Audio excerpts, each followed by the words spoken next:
Infetaħ l-Uffiċċju għan-Negozji tal-Familja fl-Uffiċini tal-Mimkol ta' Sliema biex jipprovdi informazzjoni dwar ir-rekwiżiti, benefiċċji u responsabiltajiet ta' dawk in-negozji li jirreġistraw ruhom bħala negozji tal-familja.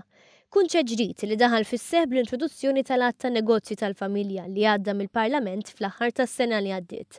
Ir-regolatur tal-Uffiċċju tan-Negozji tal-Familja Nadine Lija fissret kif l-uffiċċju se jevalwa l-applikanti li jfittxu li jirreġistraw bħala dan it-tip ta' negozju, issa illi l-att jipprovdi definizzjoni għalihom. La darba dan isir jibdew jibbenefikaw minn diversi inċentivi fiskali u ta' governanza li jgħinu fit-tmexxija tan-negozju. Lija semitilna uħud minn dawn tal-aħħar. Għanna minnom dwar il-loan guarantees, għanna minnom biex jgħinu jitrejnjaw l-impiegati tagħhom u li n-om nfusom hemmhekk, għanna vouchers għalihom, għanna wkoll inċentivi fejn ikunu rridu jieħdu pariri biex ikunu jaqfu kif għandhom jitrasferixxu bl-aħjar mod, pariri ta' avukat, pariri ta' accountant u ta' notar, għanna biex ninċentivawhom ukoll.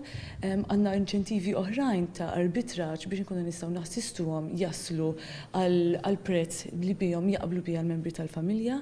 Inċentiv fiskali li se jibbenefikaw minnu immedjatament dawn in-negozji huwa dak imħabbar fl-aħħar budget ta' konċessjoni ta' 12 xahar fit-tnaqqis tal-boll minn 5% għal 1.5% meta ġenitur jitrasferixxi in-negozju lit-tfal. L-uffiċċju se jkollu d-dmir ukoll li jagħmel rakkomandazzjonijiet lill-Gvern, aġenziji pubbliċi u awtoritajiet għal preparazzjoni tar-reviżjoni tal-politika li tappoġġja lin-negozji tal-familja. Fil-ftuħ formali tal-uffiċċju l-Ministru Chris Cardona stqar li Malta se tkun l-ewwel ġurisdizzjoni li illeġislat f'dan il-qasam u b'dan il-pass l-istatus ta' Malta bħala ċentru finanzjarju ewlieni għan-negozji fl-Unjoni Ewropea avvanza. Cardona sostna li din il-liġi se ssaħħaħ in-negozji li huma tant kruċjali għall-ekonomija tagħna billi tipprovdi ambjent li jiffavorixxi l-iżvilupp ta' dan is-settur u jħares verament l-interessi tan-negozji tal-familja.